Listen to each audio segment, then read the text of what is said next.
Hi there, I'm Stephen Fong, and welcome to this tutorial. Before I talk about any of the Flexbox properties, please allow me to introduce you some terminologies. Trust me, they will help you to understand the concept better and help me to become a better explainer.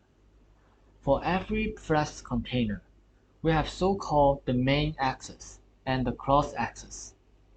Each of them has its starting point and the ending point, which are called main start and main end for the main axis, or cross start and cross end for the cross axis. The direction in which each of the axes is pointing to changes based on the flex direction property. Now, don't worry if you don't know what a flex direction is yet. For now, just keep that in mind. And when I introduce you guys to the flex direction property, which is in tutorial 3, you can come back again and check out this graph. I'm sure you will get a much better understanding of this concept. If anyone has any questions about what I have explained in this video, feel free to ask in the comment section. I will do my best to answer those.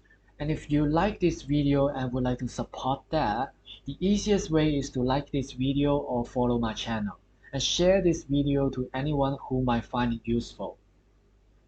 And bye, I look forward to see you in the next tutorial.